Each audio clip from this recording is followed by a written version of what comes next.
Listen, I hate to bear the bad news. If you think the last story was bad, wait till you hear this one. This week, violence reached a place that's supposed to be about learning, not survival. A mass shooting unfolded at Brown's University in Providence, Rhode Island. It happened Saturday afternoon, December the 13th, just after 4 p.m., inside a lecture hall during a final exam review session. Two students were killed, nine others were injured. Police say that the gunman opened fire inside a classroom where students were preparing for finals. Chaos followed, students ran, others barricaded. First responders rushed in, two young lives were lost. The victims who have been publicly identified are Ella Cook, a 19-year-old sophomore described by her family as a bright, driven, and deeply involved on campus, and Makhamad Hazizi's, just 18 years old, a freshman, someone who hoped to become a doctor.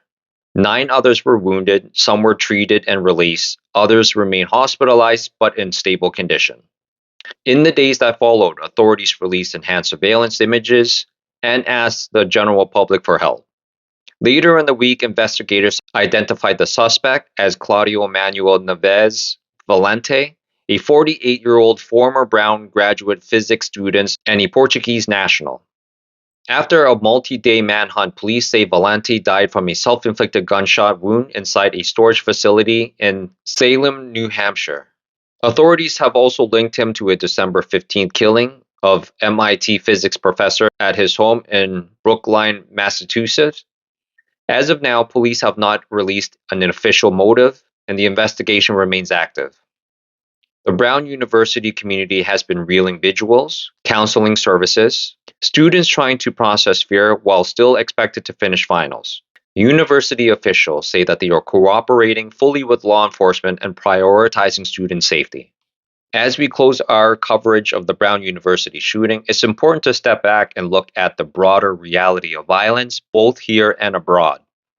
Countries with stricter gun laws, much of Europe, Australia, experience far fewer mass shootings. That doesn't mean violence disappear. It doesn't.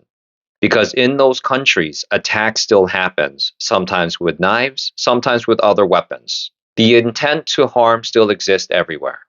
But what changes is the scale of the destruction. Because people commit violence, not objects. But the tools available can determine how many lives are lost in seconds. Now, here's my take. I believe in gun laws, and I believe them for the same reason civilians aren't allowed to own nuclear weapons. Countries may possess them, but strict rules, oversight, and international agreement exist to prevent reckless use. That's regulation. That's restraint. That's acknowledging that unchecked power leads to catastrophic harm and that everyone is in agreement. Handguns for personal protection can make sense, but weapons designed for combat, capable of rapidly killing multiple people, force a serious question. What is the purpose of owning an AK-47? Why would a regular civilian need a tool built to devastate a crowd in moments? That's not a debatable freedom, that's a debatable responsibility. But here is the uncomfortable truth, okay, about gun laws. No law can eliminate every threat. Australia has the most strict gun laws in the world, and yet violence still happens. No country is immune. If systems fail, if society fractures, people don't just magically become better versions of themselves. Desperation reveals what was already there. Tonight, we honor the victims, we remember their names, and as we continue asking hard questions about safety, policy, and human nature, we now turn to our next developing story.